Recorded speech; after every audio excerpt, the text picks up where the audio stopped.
وإذ قلتم يا موسى لن نصبر على طعام واحد فادع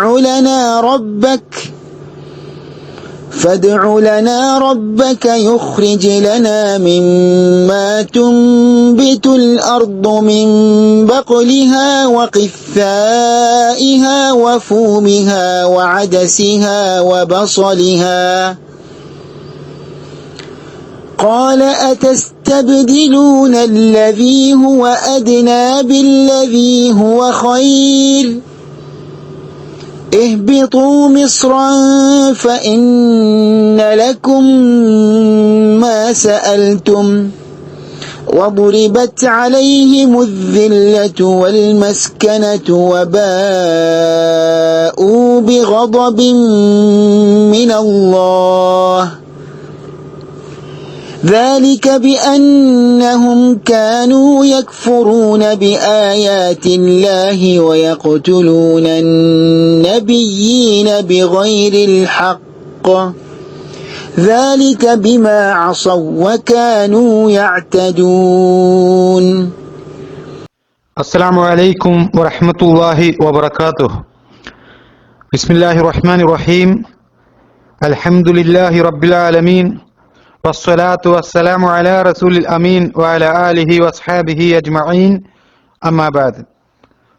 സഹോദരങ്ങളെ, സൂറത്തുൽ ബഖറയുടെ 61-ാമത്തെ ആയത്തിന്റെ പഠനവുമായി ബന്ധപ്പെട്ട് 2 ക്ലാസുകൾ ഇതിനോടകം നമ്മൾ കേട്ടുകഴിഞ്ഞു. മൂസാ നബി അലൈഹിസ്സലാമയുടെ അനുയായികൾ സിനാ പർവ്വതത്തിൽ വെച്ച് അവർക്ക് അള്ളാഹു ഒരു വലിയ അനുഗ്രഹമായി നൽകിയ മന്നായും സൽവയും അതുമാത്രമായി കഴിക്കാൻ സാധിക്കില്ല എന്നും അതിനു പകരമായി മണ്ണിൽ മുളച്ചുണ്ടാവുന്ന തരത്തിലുള്ള ചീര, വെള്ളരി, ഗോതമ്പ്, പയറ്, ഉള്ളി മുതലായവ അവർക്ക് ഉൽപ്പാദിപ്പിച്ചു കൊടുക്കുവാൻ അള്ളാഹുവോട് മൂസാ നബി അലൈഹി സ്വലാം പ്രാർത്ഥിക്കണമെന്ന് ബനു ഇസ്രായേലിയർ ആവശ്യപ്പെടുകയാണ്. ആ സമയം മൂസാ നബി അലൈഹി സ്വലാം അവരോട് ചോദിച്ചത്, കൂടുതൽ ഉത്തമമായത് വിട്ട് തികച്ചും താണതരത്തിലുള്ളതാണോ നിങ്ങൾ ആവശ്യപ്പെടുന്നത് എന്നായിരുന്നു. മാത്രമല്ല, ഇതാണ് നിങ്ങളുടെ ആവശ്യമെങ്കിൽ നിങ്ങൾ ഇവിടെ സമീപത്തുള്ള പട്ടണത്തിലേക്ക് ഇറങ്ങിക്കൊള്ളുക, നിങ്ങൾ ചോദിച്ചത് നിങ്ങൾക്ക് അവിടെ ലഭിക്കുന്നതാണ് എന്ന് മഹാനായ മൂസാ നബി അലൈഹി സ്വലാം അവരോട് അന്നേരം മറുപടി പറഞ്ഞു. ഇത്രയും കാര്യങ്ങളാണ് കഴിഞ്ഞ ക്ലാസ്സിൽ നമ്മൾ ഈ 61-ാമത്തെ ആയത്തിന്റെ പഠനവുമായി ബന്ധപ്പെട്ടുകൊണ്ട് നമ്മൾ പഠിച്ചത്. ഇനി സഹോദരങ്ങളെ, തുടർന്ന് അല്ലാഹു സുബ്ഹാനഹു വ തആല ഈ ആയത്തിൽ പറഞ്ഞ കാര്യമാണ് നമുക്കിന്ന് പഠിക്കാനുള്ളത്. ഇവിടെ ഇസ്രായേൽ സന്തതികൾ മൂസാ നബി അലൈഹി സ്വലാമിയോട് ആവശ്യപ്പെട്ട കാര്യം അത് അവരുടെ അഹങ്കാരത്തിൽ നിന്നും വിരസതയിൽ നിന്നുമൊക്കെ രൂപപ്പെട്ട ഒരു ചോദ്യമാണ്. അതുകൊണ്ട് തന്നെ അത് നിവർത്തിയാക്കി കൊടുക്കേണ്ട ആവശ്യം മൂസാ നബി അലൈഹി സ്വലാമിയെ സംബന്ധിച്ച് ആ സന്ദർഭത്തിൽ അവിടെ ആ ഒരു ആവശ്യം വരുന്നില്ല. അതുകൊണ്ട് തന്നെ അവരുടെ ആവശ്യം അവിടെ നിരസിക്കപ്പെടുകയാണ് ചെയ്തത്. എന്നാൽ സഹോദരങ്ങളെ, അല്ലാഹു സുബ്ഹാനഹു വ തആല ഈ ധിക്കാരികളായ ജനങ്ങളെ കുറിച്ച് ഈ ആയത്തിൽ ഈ സംഭവം ഉണർത്തിയ ശേഷം പറഞ്ഞത് വളുരിബത് അലൈഹിമുദ്ദില്ലതു വൽ മസ്കന, അവരുടെ മേൽ നിന്ദ്യതയും പതിതത്വവും അടിച്ചേൽപ്പിക്കപ്പെട്ടു എന്നാണ് അല്ലാഹു സുബ്ഹാനഹു വ തആല പറയുന്നത്. എന്നിട്ട് അല്ലാഹു പറയുന്നു വബാഉ ബിഅദബിൻ മിനല്ലാഹ്, അവർ അല്ലാഹുവിന്റെ പക്കൽ നിന്നുള്ള കോപവും കൊണ്ട് മടങ്ങി എന്നാണ്. ഇവിടെ അവരുടെ മേൽ നിന്ദ്യതയും പതിതത്വവും അടിച്ചേൽപ്പിക്കപ്പെട്ടു എന്ന് പറഞ്ഞതിന്റെ താല്പര്യം പണ്ഡിതന്മാർ പറയുന്നത് അവരുടെ മേൽ നിന്ദ്യതയും പതിതത്വവും അവരിൽ നിന്നും വിട്ടുമാറാതെ അവരെ മൂടിക്കളഞ്ഞിരിക്കുന്നു എന്നാണ് പണ്ഡിതന്മാർ നമുക്ക് പഠിപ്പിച്ചു തരുന്നത്. അതായത് യാതൊരു അഭിമാനവുമില്ലാത്ത, ഒരു തരത്തിലുള്ള വീര്യവും പ്രകടിപ്പിക്കാൻ കഴിയാത്ത, ഒരന്തസ്സില്ലാത്ത സമുദായമായി അവർ അധപ്പതിച്ചു എന്നാണ് സഹോദരങ്ങളെ അവരെക്കുറിച്ച് അവരുടെ ചരിത്രം നമുക്ക് മുമ്പിൽ വരച്ചു കാണിച്ചുകൊണ്ട് ആ സമുദായത്തെക്കുറിച്ച് നമുക്ക് പണ്ഡിതന്മാർ പഠിപ്പിച്ചു തരുന്നത്. അല്ലാഹു സുബ്ഹാനഹു വ തആല ഇവിടെ പറഞ്ഞ പോലെ ചരിത്രത്തിൽ വളരെയധികം അപമാനിക്കപ്പെട്ട ഒരു വർഗമായിട്ടാണ് പിൽക്കാലത്ത് നമുക്ക് ഈ ഒരു ജനതയെ കാണാൻ സാധിക്കുക. അതൊരിക്കലും അവസാനിക്കാതെ അള്ളാഹുവിനെ ധിക്കരിക്കുന്ന സമയങ്ങളിലെല്ലാം അവർക്ക് എപ്പോഴും നിന്ദ്യതയും അതുപോലെ തന്നെ പതിതത്വവും ഏറ്റുകൊണ്ടേയിരിക്കുമെന്നാണ് നമുക്ക് മനസ്സിലാക്കാൻ കഴിയുന്നത്. സഹോദരങ്ങളെ, ചരിത്രത്തിൽ നിരവധി ഭരണാധികാരികൾ ഈ ജൂതന്മാരെ കീഴടക്കുകയും അവരെ ഭരിക്കുകയും ചെയ്തത് ധാരാളം ചരിത്രങ്ങളിലായി നിറഞ്ഞുകിടക്കുന്ന ഒരു വസ്തുതയാണ്. അള്ളാഹുവിന്റെ കൽപ്പനകൾ എപ്പോഴൊക്കെ അവർ അനുസരിച്ചിട്ടുണ്ടോ ആ സമയങ്ങളിലെല്ലാം അവർക്ക് അള്ളാഹുവിൽ നിന്നുള്ള അനുഗ്രഹങ്ങൾ ലഭിക്കുകയും എന്നാൽ അതെല്ലാം ഏതെല്ലാം സമയങ്ങളിൽ അവർ അള്ളാഹുവെ ധിക്കരിക്കുകയും പ്രവാചകന്മാരെ അനുസരിക്കാതിരിക്കുകയും ചെയ്തിട്ടുണ്ടോ അന്നൊക്കെ വലിയ വലിയ തിരിച്ചടികളും പരീക്ഷണങ്ങളും അവരെ തേടി എത്തി എന്നുള്ളത് ചരിത്രം നൽകുന്ന പാഠമാണ് സഹോദരങ്ങളെ. അതുകൊണ്ടാണ് ഗ്രീക്കും പേർഷ്യയും റോമുമൊക്കെ ഈ ഒരു വിഭാഗം ജനതയെ തങ്ങളുടെ കീഴിലാക്കി മാറ്റിയതും അവർക്ക് മേൽ ആധിപത്യം പ്രകടിപ്പിച്ചതും. മുഹമ്മദ് നബി സല്ലല്ലാഹു അലൈഹി വസല്ലമക്ക് മുമ്പ് റോമക്കാർ ജെറുസലം ആക്രമിച്ച് അവിടെ ഉണ്ടായിരുന്ന ജൂതന്മാരെ പുറത്താക്കിയ സന്ദർഭത്തിലാണ് ചില ദൂതന്മാർ മുമ്പ് യദ്രിബ് എന്ന പേരിൽ അറിയപ്പെട്ട മദീനയിൽ അവർ വന്ന് താമസമാക്കിയത്.